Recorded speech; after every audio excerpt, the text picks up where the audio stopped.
And Randy, would you like? I think it's recording. Yes, it is.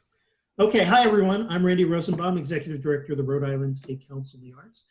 And on this call with me are our partners in crime, Stephanie Fortunato, Director of the City of Providence Department of Art, Culture, and Tourism, and Mika Salkin, who is going to be our note taker today and has been an essential thought partner in this effort, along with the most essential thought partner of all, Todd, the Director of Organizations Program at the Rhode Island State Council of the Arts. Thank you all for joining us. A couple of ground rules. Michael will be taking notes during this conversation, but we're also recording it. And hopefully if there are no obscenities or horrible things that happen during the presentation process, we'll be able to provide this as a resource to the community. Todd will be monitoring the interwebs to ensure that things like links that you may want to take advantage of that may be mentioned in this process, or questions or comments that you would like to share with the group or ask Chris about, can be taken in and presented at the proper time.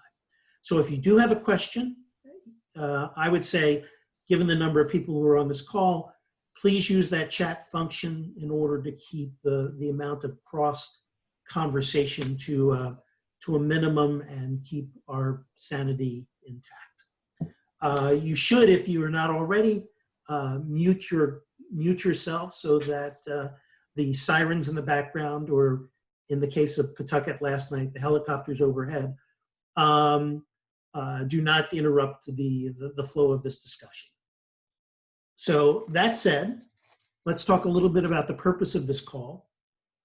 And these calls in general, they're useful for organizations who, based on the reopening RI plans that are being promulgated by the Governor's Office, Department of Health and Commerce, these are important information exchanges for those who are likely to reopen within the next 6+ months. These calls will illuminate how organizations can use, and here's an important link to share with you all, the Reemergence Self-Assessment Tool developed by the City of Providence Department of Art, Culture, and Tourism as a guide in developing reopening plans in compliance with state regulations. And on these calls, speakers will provide case studies, and in collaboration with RISC and ACT, staff will help organizations complete the documents and consider their planning and procedures in an art-specific context. So obviously the Governor's Office is working on what phase 2 and phase 3 reopening will look like, but they're not thinking about the arts in more specific ways. That's pretty much our job. And the guidance that we'll be providing as it develops during these calls will help you fine-tune your own organization's plans as you prepare for your own reopening. Some of you are further along in that timeline than others, and we hope we can learn from you as well. So continue to share material with me that I will then share out to the group. Okay? Hopefully there are no questions about that. I also want to convey to you a conversation I had yesterday with a gentleman who has been identified in Commerce RI as the restaurants, arts, and entertainment specialist for reopening, a guy named Ben Mays, who we've worked with before on the state's economic plan and how the arts fit into it. Wonderful guy. Could not join us this week, but will be joining us at next week's conversation, next week, Wednesday at noon. There is, it was interesting to have this conversation with him, and I do want him to go into greater detail. But the impression I got when I asked him the probing question of what do arts organizations need to do if they want to, reopen? He said there's really no permission that Commerce or anyone else is providing per se. You need to go to the Commerce RI website. You need to open up their COVID template and fill in that template specific to your business and have it available in case anyone asks for it. You don't have to submit it to the state. You don't have to get permission for the reopening to take place. You just need to have that form filled out and in your possession in case anyone asks for it. Obviously, if you do get inspected and they find you lacking in proper attention to cleaning and disinfecting, social distancing, workplace safety, any of these other issues, they can take steps to close you down.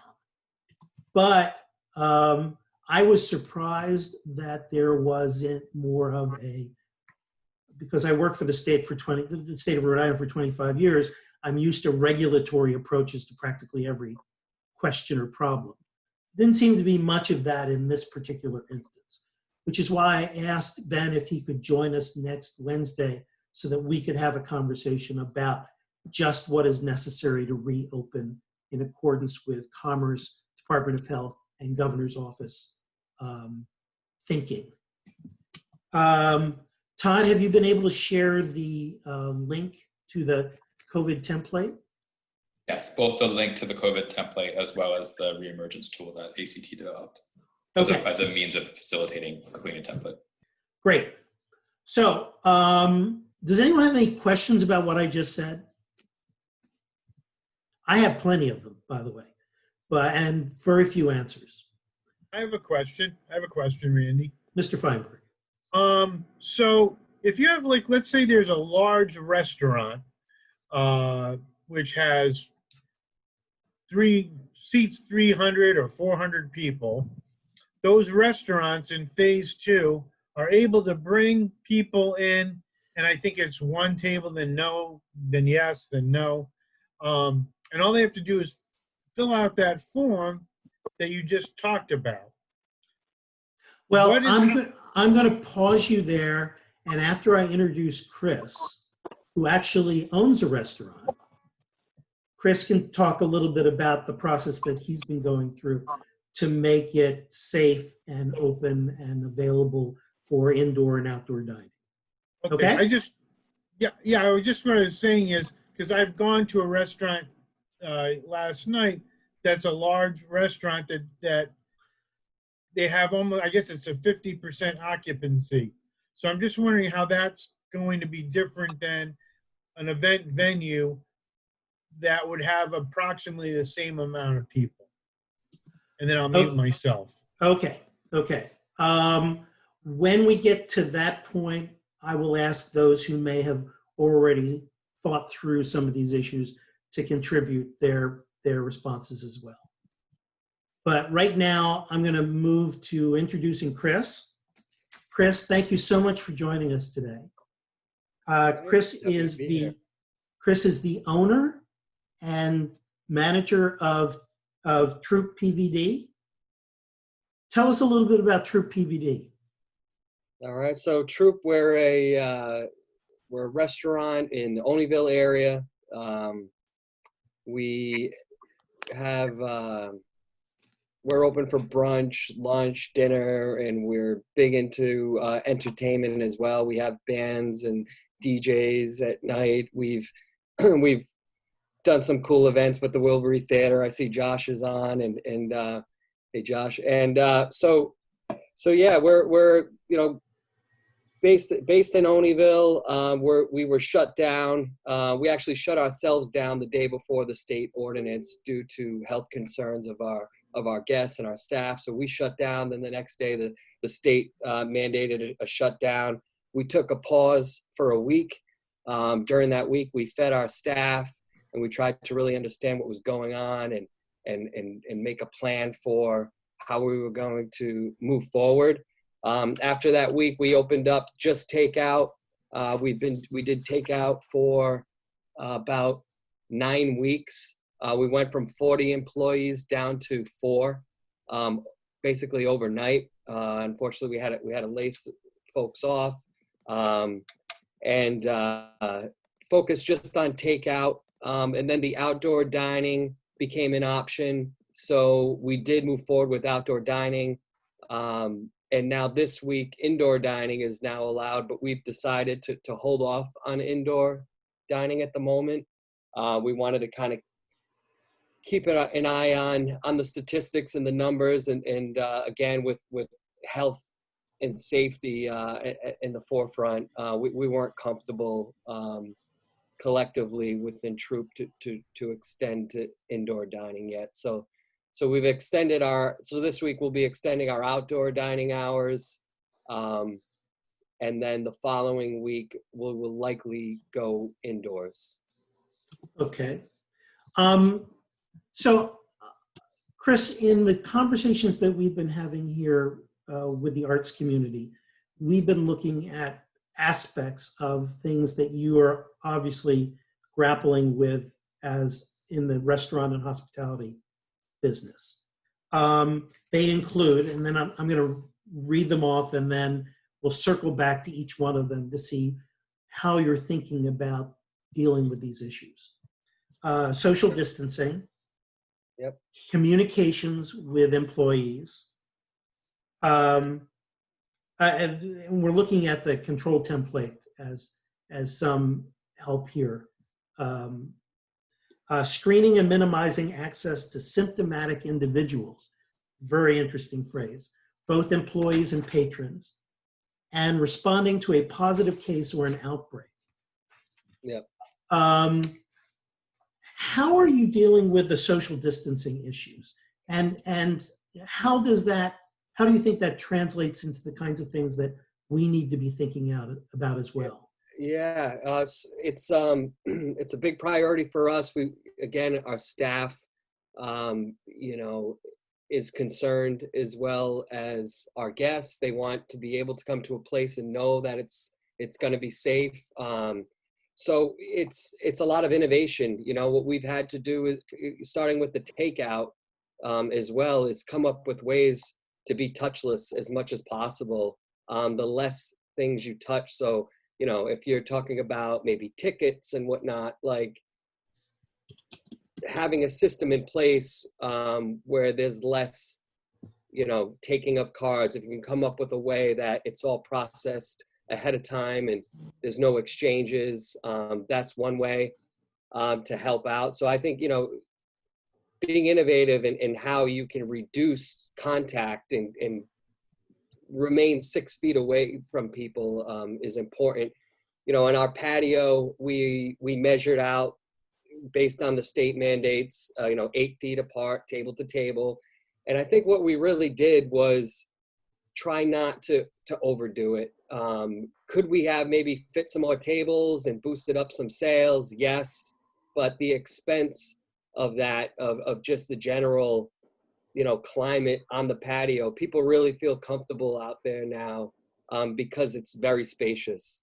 And a lot of people like, man, I hope you don't change this. Like, we love it out here. It's you have your own little nook, and everyone feels comfortable, and there's not a lot of interacting. But we've had to come out with a lot of, new things. We're not initially, we didn't want to take orders. We wanted people to sit on their phone and take orders from their phone. That became complicated and ended up extending the communication, because we spent more time trying to explain to guests how to use their phones, where I could have just asked, what do you want to eat? And they could have just told me, I'll have a cheeseburger. It would have been done. So we scrapped that after day one. But our menus are all on the phone. We're not passing out shared objects, like menus, for example. So people actually have really liked that, being able to just look through their phone and pick out what they want. And then the server will come over, and they stay 6 feet away, and they ask for the order, and it's handled that way.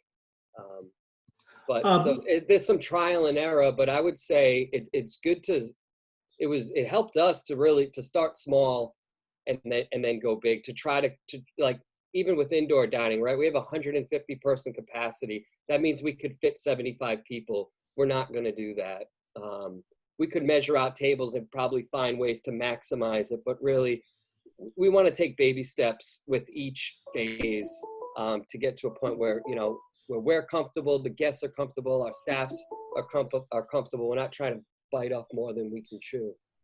Let me remind people, if you have questions as we go along, please use the chat function to send them to Todd or to share them collectively with us. Chris, let me ask, because you are making a conscious effort to lower the number of people that you're serving in order to promote a more safe environment, what concerns do you have about your bottom line? What concerns do I have about the bottom line? Yeah, your ability to make, to just at the very least break even. Yeah, I mean, that's the goal right now, is to break even. That's the reality. I mean, if we can get through this period and break even, to us, that's a win. It's really hard to be profitable, but we know that, there should be an end in sight, and we're getting there, and it's coming.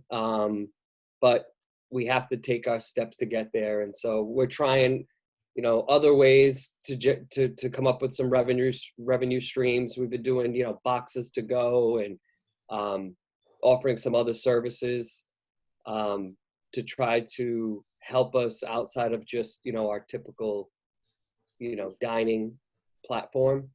Mm-hmm. So, I think anything in that regard, we've sold merchandise, we've sold gift cards, we've had online cooking classes where people have donated money. So, we're trying to do a lot of different things to stay innovative, to stay creative, to keep our staffs, so they, they had, some of them are coming back. There was some cobwebs. They had to work out some kinks and get used to cooking with masks and walking around with masks. And it's a challenge. So I think, easing into it, and if the profit has to, take a bit of a hit, then it needs to. But hopefully over time we can recoup that.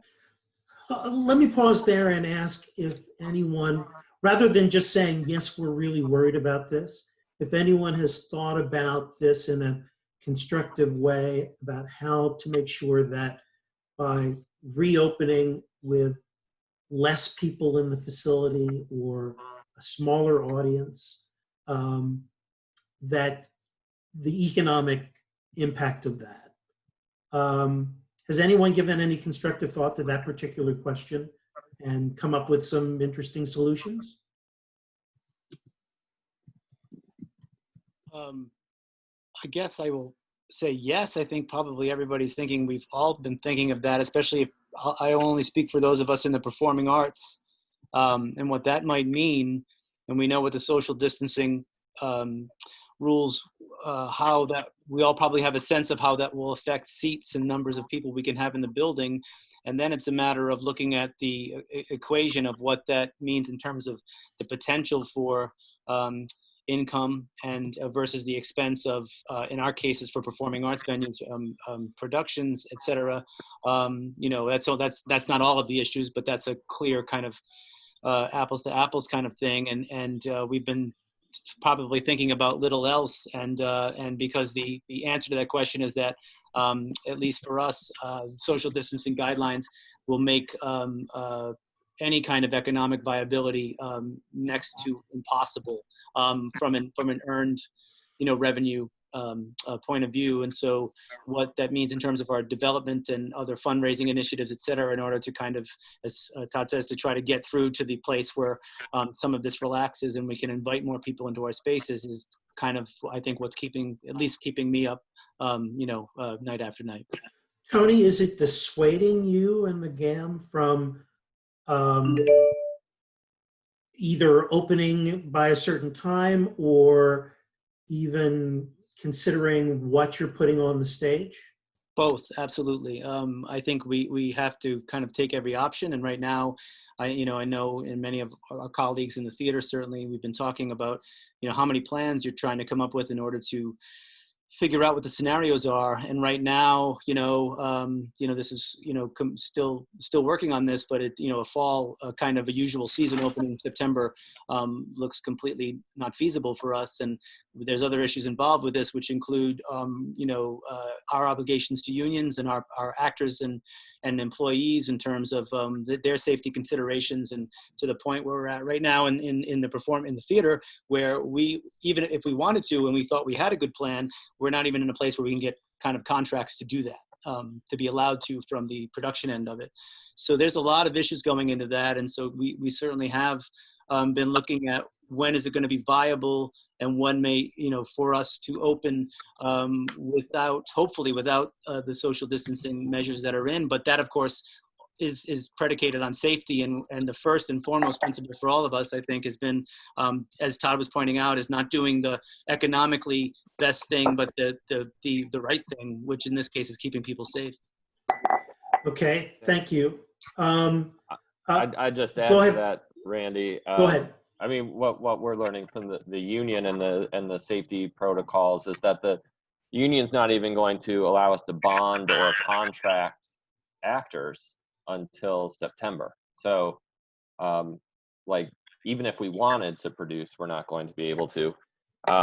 But the way I've been thinking about social distancing is strict social distancing, moderate social distancing. So if it's strict social distancing of 6 feet between every person, the economics just don't work at all in live performance, let alone how do you stage productions in that way. And then secondly, for moderate social distancing, if we could seat every other row, for example, and do 50% capacity in that way, the economics make it possible. I mean, obviously not ideal. And then there's the question of gathering size in general, and what the pay scales are for the performers. In a lower pay scale venue, obviously, one can cover the costs of those productions with fewer seats and fewer paying customers. But when you get to a scale like Trinity, where our union scale is much higher, we need the inventory of seats in order to cover those costs. Right. Can I ask a question of Tom, Randy? Hang on just one second. Ricardo had his hand up. Yeah, I just, first of all, Tom Parrish, you spoke beautifully and eloquently the other night, and I appreciate that.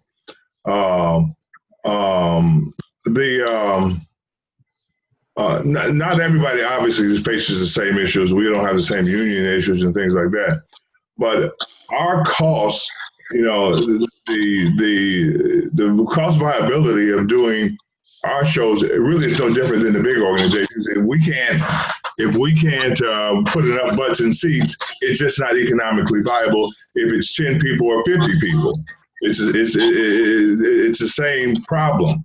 But also, we had to make some decisions on what we could do as opposed to trying to produce events, but to try to produce things that encourage our audience to prepare for a time when we can come back together.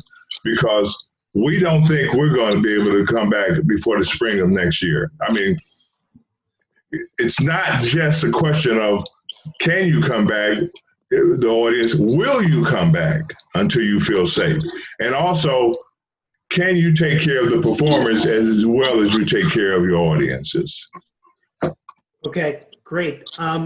We're going to go to Stephen, and then Todd, you're going to convey something. Go ahead. Tom, I was just wondering, you said you talked to the actors unions about they won't let you start until September. I've been having conversations with the film and TV industry, Screen Actors Guild and AFTRA, et cetera, and some of the folks are trying to start in August, and I just didn't know if there was a different set of circumstances.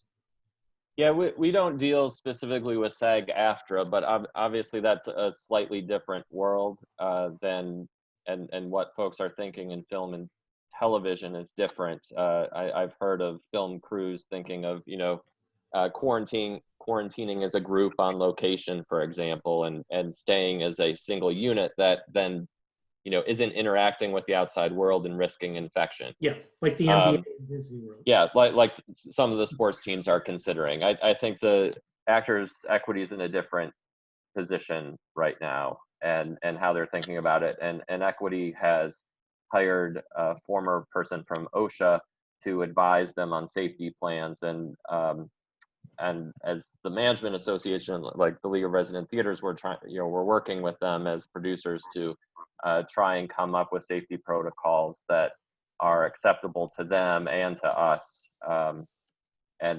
to make it a collaborative effort to develop these safety plans, because obviously actors only get paid when they're working, and so they don't want to not work for the long term. Todd? So we had some great questions in the chat, and I think also, so we make the best use of Chris's time, trying to focus as much as we can on workplace safety and other issues that relate to the rubric that might help people in completing that, not rubric, but completing the control form. I believe it was Susan Roblat Walker asked two things, and Alyssa provided a really great answer to one of them. Susan was asking, what are you doing to ensure safety of public facilities such as restrooms? So currently we're seating our tables in shifts. So we have a wave of people and then another wave of people. We have signs posted. We have sanitizers. We have the necessary things in the restrooms that folks need, and then we have a checklist for our staff to periodically go in the restroom and wipe down anything that has been, that's touched. It's a lot. It's not something that every staff member is accustomed to doing and wants to do, and but it's a necessary, it's a necessary step. But it's a challenge, because we're not trying to we brought a certain number of people back, and we're really trying to stick with that number. So folks that are back are sometimes doing jobs that they typically didn't do, and one of them is handling the restroom situation. I've done it. We were all rolling up our sleeves and getting in there, but it's we're not necessarily wiping down after every single use, but after every wave of reservations. But we haven't had excessive use because we have a small number of people. So there's some folks that come and leave and they never use it. But they're not heavily used at the moment. We'll have to definitely step that up when the indoor starts as well. Do you want to mention Alyssa's? Go ahead. Yeah, and it's interesting because there's no, as Randy was saying, in terms of the kind of guidance we're getting in general. Restaurants have taken steps in terms of earlier opening and also adopting more stringent measures, but there's different roads to Rome to accomplish things. Alyssa Heller from Gallery at Providence had said with her and her boyfriend's restaurant in Warren, when they reopen, they're going to guests will let the waitstaff know when they need to use the restroom. We'll have a staff member sanitize the restroom after each use and let the waitstaff know when it's ready for the next guest. So multiple ways of doing things, right, that are still within the constraints of like what's allowable and resources that an individual institution has. Okay, great. The other question from Susan was, the focus is on staff-client distancing. What are you doing regarding staff-staff interactions? For example, food preparation and the analog, which was why it's great to have you here, Chris, in terms of art installations. Yeah, so for staff to staff, I mean, we tell folks they have different sections and they stay in their sections, and we're trying not to have folks be near each other. But in some cases in the restaurant, when you have two cooks, it's tough to keep that distance. What we've tried to do is group our shifts by people and keep those into teams and basically keep those teams together, so we're not contaminating each other. So if you have we have a team that does the morning shift and a team that does the night shift, and basically those folks have been working together, pretty high confidence that they're being responsible and that they're sticking within their team. I think that's another way to help with that, rather than just scheduling everyone and we have 20 people back, but now everyone's talking with everyone. It's really been 5 people per shift we have working, and those teams stick with those 5. Okay, great. Keeping on the theme of workplace safety, obviously communicating with employees is an important part of that. What can you tell us about the way communications has been happening with your folks and what we can learn from that in the arts sector? Yeah, the more communication, the better. You know, weekly meetings, as well as, and we're using Zoom, as well as we have an app called 7 Shifts, which we can send out messages to all our employees. It's an app that we, you know, there's a subscription fee to it, but that's been great because, you know, you don't want to be having group texts and bothering people on days off and things like that. But having it, you know, 7 Shifts has been for us a good tool to be able to just blast messages out, respond to questions as policies change, or, you know, we've shared the control plan, we've made folks aware, but that's our main, I guess, form of communication outside of, you know, Zoom meetings and whatnot. So it's helpful to have a platform for that, you know. Does anyone on the call have anything that they've been using that's been particularly valuable to them as far as communicating with staff and communicating with, you know, the people that you depend on for this reopening process?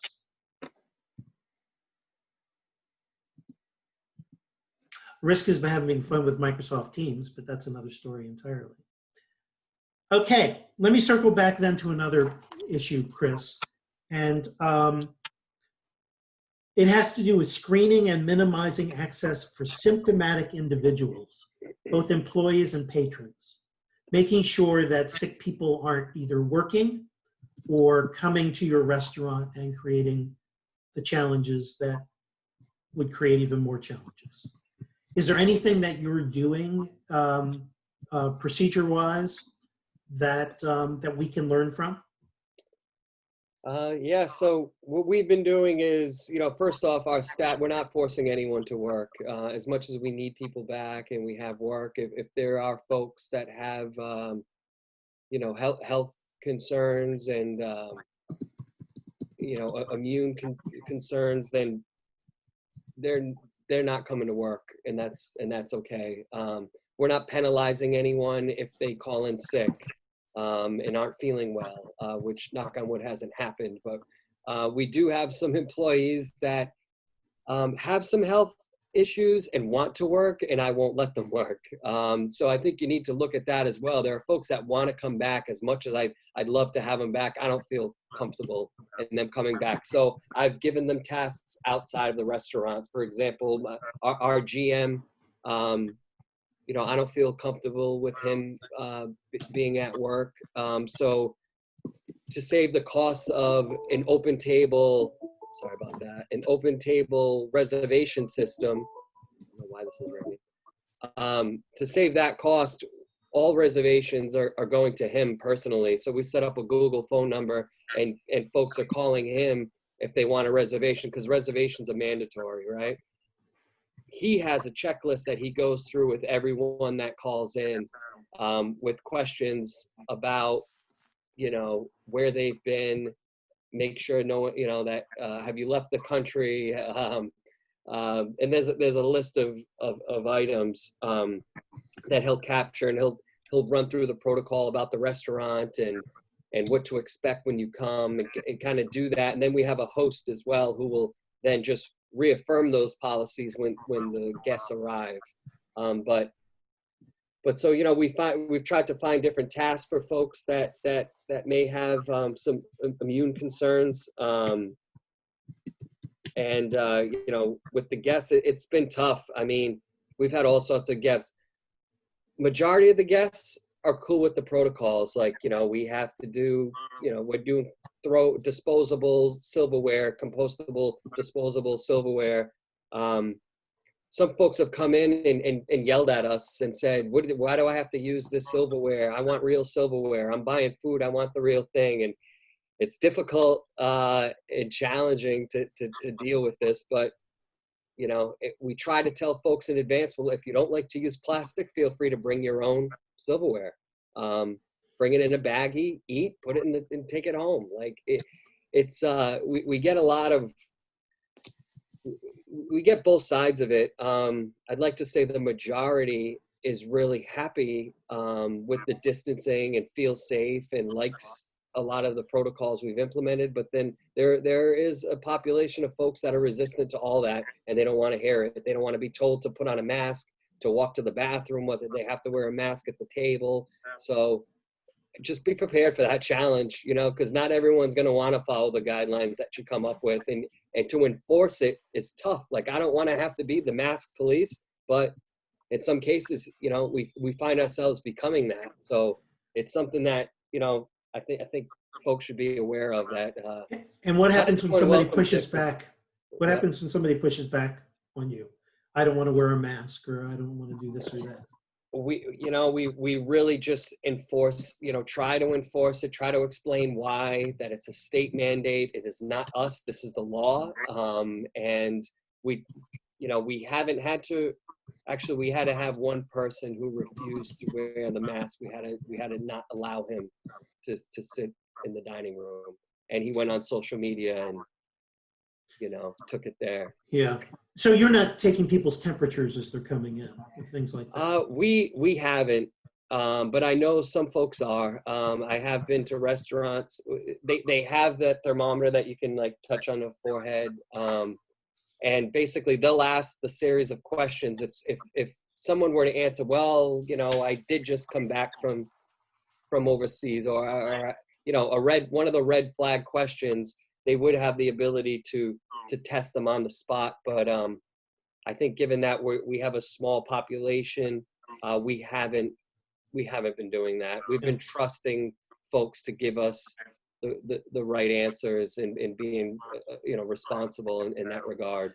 Speaking of questions, we've had a request from someone that it would be great if you could share the questions that you ask when you take reservations. Is that something you'd be willing to do? Yeah, absolutely. Great. If you send it to Todd or to Micah, we'll forward it to the group. Yeah, absolutely. Anyone else have things that they are doing or planning to do on the issue of screening and minimizing access for symptomatic individuals? I know that I've heard a couple people saying that they're preparing to take temperatures as people come in to their facilities. Is that still on the drawing board for some folks? Yeah, we're taking temperatures at Trinity now. We've had some staff members coming in through this whole thing, but we do temperature screening at the door. I think one thing we've been talking about, though, is some folks have health conditions that alter their baseline temperatures, and so they naturally run a higher temperature. So I know in some folks, when they're developing their screening questionnaire that goes with the temperature taking, one of those questions is, do you have a condition that elevates your temperature, so that, you know, they don't get screened out just by virtue of having a higher temperature. Right. And we just got a question from Uli, I believe. Yeah. Especially over the summer, lots of people will come from out of state. How should we approach that situation? I guess in the restaurant business, you're dealing with that all the time. Is that one of the questions that you ask? No, we're told that you're not allowed to ask for address. We have to keep a log of all the reservations, but it's name and phone number and not address. So we're not always aware where folks are from. Okay. Yeah. Anyone else on this screening question thinking of doing something or doing something? Ricardo? You have to unmute. Yes. Not every organization has the resources to be able to afford the screening measures that are necessary. So what happens to those groups who can't hire a sanitation policeman, a mask guard? What do you expect people to do if that cost is so prohibitive, it keeps you from being a part of the reopening? I'm not sure it's required. That's what we have to figure out. And Chris, do you feel that is thing? It sounds like you were able to reopen without those specific people in place. This is something you've been able to accomplish with existing staff. Yeah, I mean, that's what we're trying to do. You know, again, people are in different roles. So some folks who are usually just serving, they're now being a host and presenting folks with the questions. So we've had to kind of retool and cross-train people so that we didn't have to bring in more folks. Like when we hit a capacity, typically we would have a bouncer ensuring that we don't go over capacity. Now we have staff members that are doing that. So any area we can cut a cost and utilize our really, because look, we had 40 people at Troop, 20 people were full-time. What we're really focused on is getting the 20 full-timers back and working before we can extend to the part-time workers. So we're trying to do all we can with the folks that are full-time committed to Troop, so they can stay gainfully employed and help us get through this time. We've had a couple of people ask whether there's a consistent set of screening questions that we can all use. And Martha said Commerce might have it. I will call Commerce when we're finished, see if such a list exists, and then circulate it to everybody. A question from Joseph: how do you estimate how many people are allowed to congregate in a lobby? I believe stores were asked to enforce a limit of one person for each 300 square feet, but this may have changed. Do you have numbers, Chris, associated with people waiting to get in? Or yeah, no, we first off, we're not letting anybody in the restaurant at this point, only to get access to the restroom facilities. Okay. But by having reservations and setting up reservation blocks, we're trying to limit the wait time, right? So folks come in and they're seated. You get 90 minutes at a table is what we're enforcing. And that's basically to give everyone a chance to have outdoor dining that wants outdoor dining, right? We don't want someone sitting. A lot of people will come to Troop and want to stay for a long time, yep. But we have to limit that. But having the reservation system helps with wait times because we're not taking walk-in reservations, right? Okay. So we try to control it that way by controlling it on the back end. We've got about 10 minutes left or so, and I want to be cognizant of that. I do have a couple of questions that I wonder if I could ask Chris, and then maybe open it up. And that has to do with consumer confidence. People feeling that it is safe, that you are on top of your game, doing everything you need to be doing to make for a safe environment for dining and for the arts, for people coming to see and participate in shows. Chris, what are you doing as far as that's concerned? You know, I think it's important to have communication to our staff, but it's all, the importance of the communication to the public is just as equally as important, right? So on our website, we have our rules, our protocols. We print out a cheat sheet and they're laminated and then they're on every table so people can read, what to expect and how the new protocol is going to be.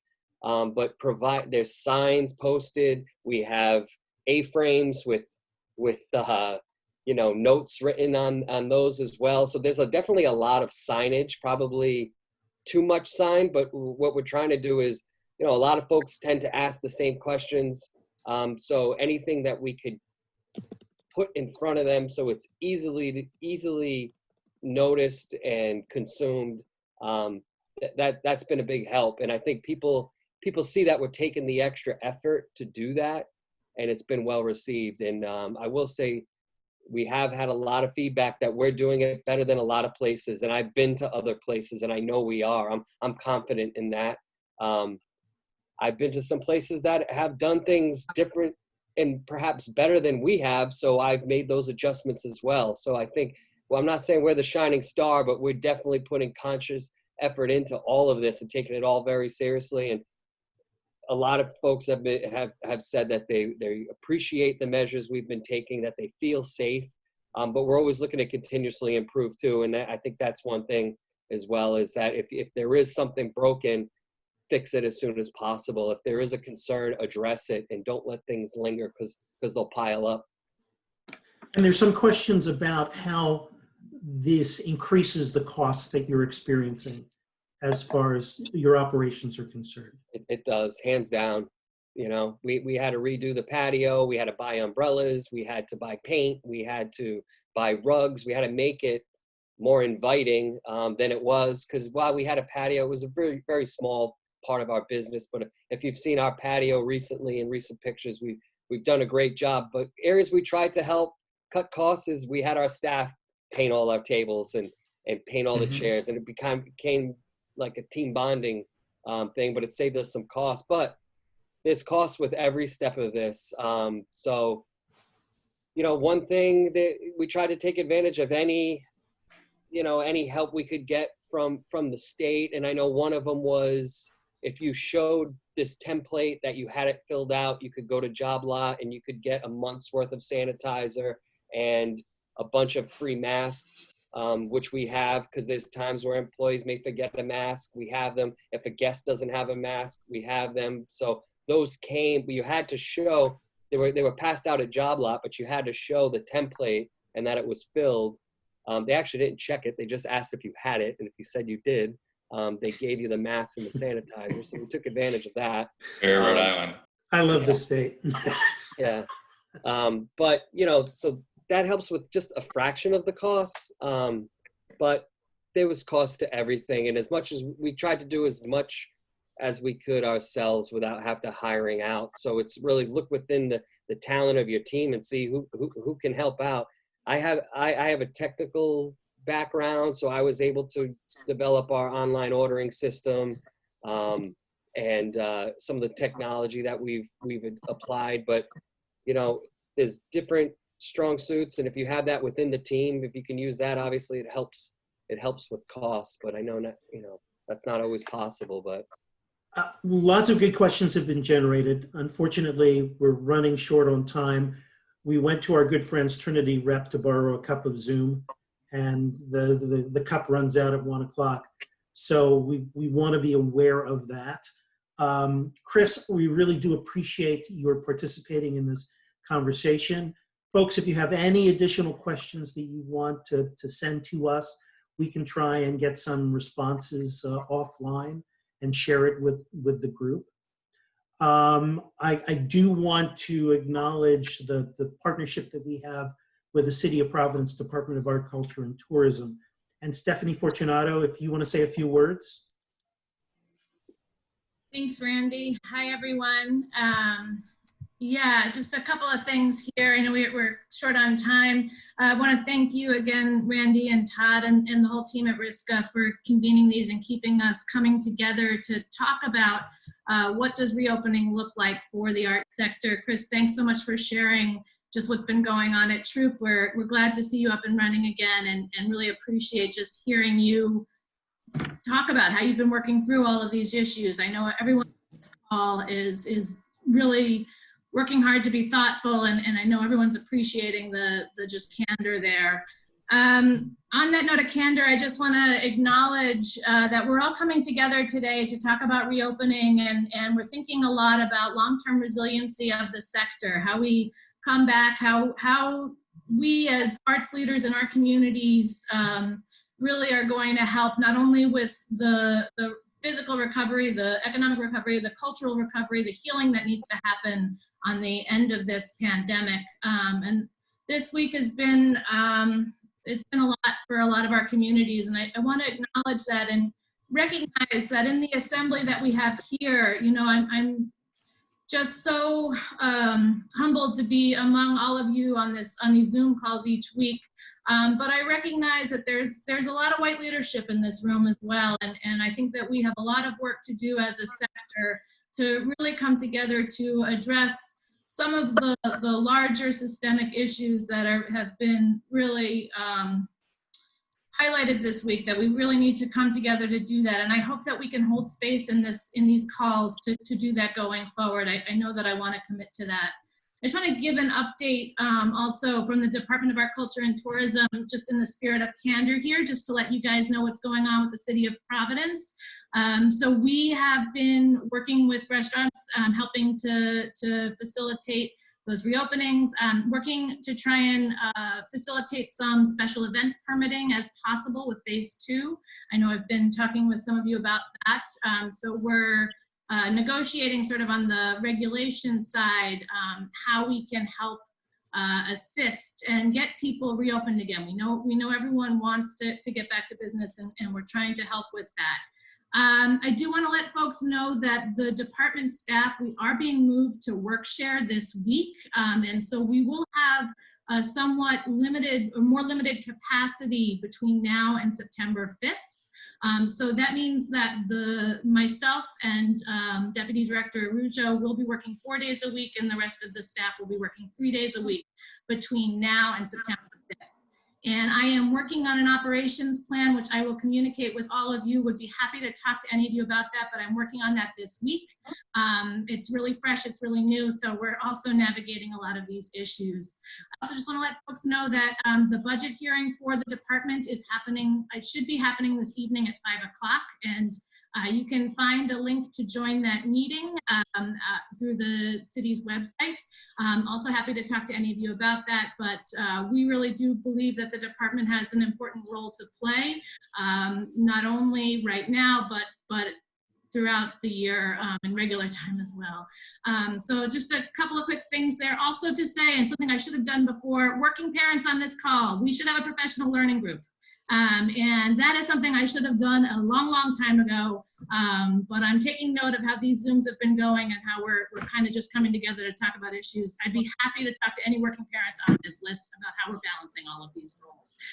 So just a lot of things here, but I just want to put that out to the group. Happy to follow up afterwards. Thank you again, Randy, for this opportunity. Thank you, Stephanie, and thank you so much for all the comments and all the contributions that you and Micah have been making to this process. I want to remind people that next Wednesday we're going to have Ben Mays from Commerce RI join us to talk about what their agency is doing through the process of reopening Rhode Island. We've gotten a lot of comments about cleaning and disinfecting. Who knew that was going to be a big issue? So we will definitely have a workshop that focuses just on that material. And Todd, you have some closing remarks? No, that was it. You covered the things I want to say about what's coming. Wow, who would have guessed that? So with 5 minutes to spare, thank you, Tom and Trinity Rep, for the use of your Zoom account. And everyone get the heck offline. Thank you. Before you go, I have a question right quick. Okay. Will there be a special meeting to address the concerns of outdoor venues? We can certainly make that happen. I was thinking we would be talking about reopening and break out into the cohorts that we had set up before, outdoor venues, museums and galleries, small indoor and large indoor spaces. But we can explore that as well, Ricardo. Okay? Thanks, everyone. Take care. Thanks, everyone.